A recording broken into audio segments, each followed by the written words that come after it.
राहुल गांधी ने क्या कहा है वो भी आपको बता दें। चौथे चरण की वोटिंग के बीच राहुल गांधी ने एक्स पर पोस्ट किया, 3 चरणों में साफ, 4 जून को बन रही है इंडिया सरकार। राहुल ने लोगों से ज्यादा संख्या में वोट डालने की अपील की है। राहुल ने लोगों को एक वोट का मतलब भी समझाया। एक वोट युवाओं के लिए साल की पहली नौकरी के बराबर है, ये कहा राहुल गांधी ने अपनी इस पोस्ट में। 1 वोट इज इक्वल टू गरीब महिलाओं के बैंक खाते में 1 लाख। राहुल गांधी बोले, आपका एक वोट आपके पूरे परिवार की तकदीर बदल देगा। यह पोस्ट किया है राहुल गांधी ने और लोगों से ज्यादा संख्या में चौथे चरण में वोटिंग करने की अपील भी की है। लिखा है 3 चरण में साफ, 4 जून को बन रही है इंडिया गठबंधन की सरकार।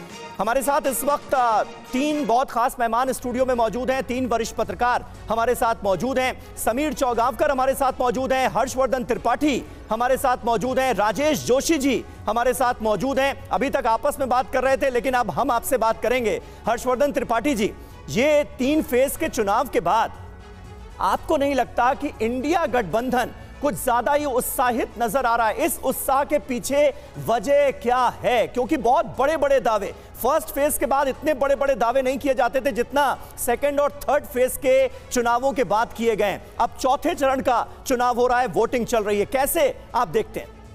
समीर जी, सबसे पहले तो ये देखिए, चुनाव के वक्त हर राजनीतिक दल को ये बिल्कुल कहना चाहिए कि हम ही सबसे ज्यादा सीटें जीत रहे हैं, हम ही सरकार बनाने जा रहे हैं। और जब अरविंद केजरीवाल जो कुल जमा 20 सीट पर लड़ रहे हैं, वो भी अगर कह रहे हैं कि हम देश को फ्री इलेक्ट्रिसिटी दे देंगे, तो फिर राहुल गांधी को ये सब कहने का अधिकार बनता है। इसमें कोई बहुत गलत नहीं है, हर राजनीतिक दल ये करता है। लेकिन मैं जो देखता हूं, और विशेष करके आज का जो मतदान है, जो चौथा चरण 96 सीट, आज ये तय हो जाएगा कि एनडीए 400 के पार जा रहा है या कुछ सीटों से रह जाएगा। अब एक उदाहरण के तौर पर मैं बताता हूं, उत्तर प्रदेश की 13 सीटों पर आज मतदान है। 13 की 13 सीटें भारतीय जनता पार्टी की हैं। मैं 2019 के संदर्भ के लिहाज से बोल रहा हूं।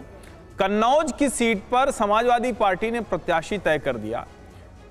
अखिलेश यादव की इस बात के लिए सराहना, प्रशंसा की जानी चाहिए कि उनको ये पता चला कि ये सीट अगर कोई और लड़ेगा तो वो हार जाएगा, सुब्रत पाठक आसानी से जीत लेंगे। 2022 के विधानसभा चुनाव में इस लोकसभा में जो 5 असेंबली सेगमेंट आते हैं, उसमें से 4 में भारतीय जनता पार्टी का विधायक हो गया। अखिलेश यादव ने साहस किया है, वो गए और चुनाव में उतर गए। उन्होंने ही, जो मेरी जानकारी कि उन्होंने ही राहुल गांधी पर भी दबाव बनाया, लेकिन वो चाहते थे कि राहुल गांधी अमेठी से लड़े। राहुल गांधी वहां जाने का साहस नहीं कर पाए। तो मैं ये मानता हूं अखिलेश ने कन्नौज से उतरकर भारतीय जनता पार्टी के लिए चुनौती बड़ी कर दी है। लेकिन ओवरऑल मैं कहूं तो इसको मैं देखता हूं कि आज का चुनाव तय कर देगा कि 400 पार का नारा सचमुच हकीकत में बदलेगा या जुमला रह जाएगा। ठीक है, राजेश जोशी जी, आपको क्या लगता है, जैसा कि हर्षवर्धन जी बोल रहे हैं कि आज का जो पोलिंग फेज है तय करने वाला है कि ये 400 पार का नारा है, उसको क्रॉस करते हैं या फिर उससे कम सीटें आती है, क्या वो तय करेगा? या फिर आपको वाकई में लगता है कि जो इंडिया अलायंस है वो बीजेपी की अगुवाई वाले एनडीए को, बीजेपी को धरातल में चुनौती देता हुआ नजर आ रहा है? देखिए, भारत में जो वोटर हैं, जो जनता है, वो पहली बार वोट नहीं दे रही है। इतने सालों से, दशकों से वो इन तमाम राजनीतिक पार्टियों को देखती आ रही है। उसमें क्या जुमला होता है, क्या यथार्थ होता है, वो जनता को साफ साफ समझ में आता है। जो अभी त्रिपाठी जी ने कहा कि जो 2019 के आधार पर उत्तर प्रदेश का विश्लेषण इन्होंने किया, हर चुनाव अलग होता है। 2019 में बहुत ही बड़ा इमोटिव इशू था, इस बार वो इमोटिव इशू नहीं है। पिछली बार पाकिस्तान पर एक तरह से बम फेंका गया था, जिससे राष्ट्रवाद का उफान ज्वार आ गया था और उसको मोदी ने उस फसल को काटा। इस बार इस तरह का कोई मुद्दा नहीं है। तो मोदी कभी मुसलमानों को मंगलसूत्र दे दिया जाएगा, इस तरह की बात कर रहे हैं। दूसरी तरफ राहुल गांधी 2 चीज़ों पर जोर डाल रहे हैं कि बेरोजगारी, महंगाई और संविधान।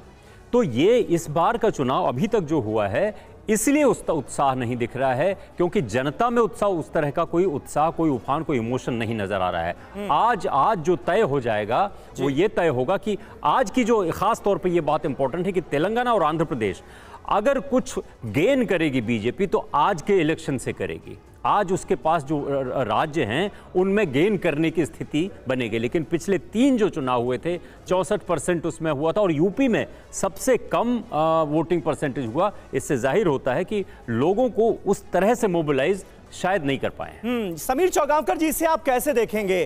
3 फेज के जो चुनाव रहे, जो वोटिंग परसेंटेज सामने आया वो 2019 की तुलना में कम था। इसे भी कई तरह से एनालिस्ट जो हैं वो एनालाइज करते हुए नजर आ रहे हैं। अब 50% से ज्यादा सीटों पर वोटिंग ऑलरेडी हो चुकी है। आज चौथे फेज में 96 सीटों पर और वोटिंग हो रही। आपकी एनालिसिस क्या कहती है?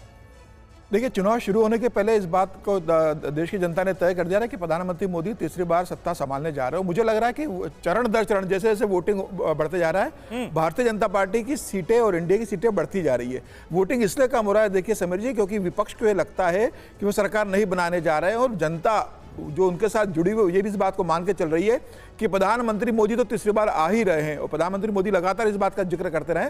तो मुझे लग रहा है कि जो वोटिंग परसेंटेज कम हुआ है वो विपक्ष के घर के जो वोटर्स रहे होंगे वो घर से ना निकले, इसके कारण कम हुआ होगा। भारतीय जनता पार्टी के कार्यकर्ताओं में, भारतीय जनता पार्टी और एनडीए के कैडर के अंदर बहुत उत्साह है।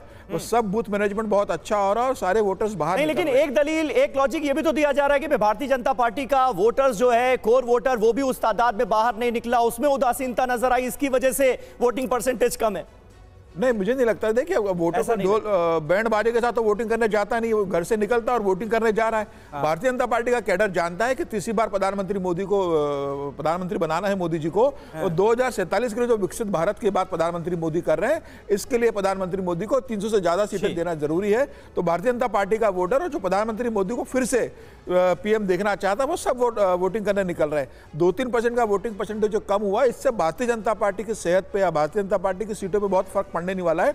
चरण दर चरण आज 14 चरण का मतदान हो जाएगा और जिस तरीके से अमित शाह और प्रधानमंत्री मोदी बार बार बोल रहे हैं कि इस बार हम 300 पार और 370 के करीब पहुंच रहे हैं, मुझे लग रहा है जब 7 चरणों का मतदान होगा भारतीय जनता पार्टी वहां पर खड़ी होगी जिसका दावा प्रधानमंत्री मोदी और अमित शाह लगातार करते रहे हैं।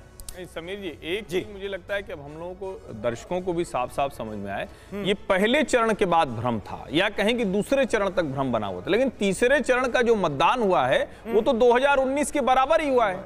अगर पॉइंट्स में परसेंटेज में अंतर है और पहले दूसरे चरण में भी जो एब्सोल्यूट नंबर है वोटर्स का वो ज्यादा है, तो ये कहना कि मतदाता उदासीन है ये ठीक नहीं होगा। मुझे लगता है ये सही पिक्चर नहीं है। और ये आप कहीं भी देखेंगे तो जो कतार है वो सुबह शाम ठीक ठाक लग रही है, दोपहर में थोड़ी गर्मी की वजह से कम है। उसके बावजूद अगर इतने मतदाता हैं तो 70% या 65% के आसपास का मतदान तो बहुत शानदार मतदान होता है।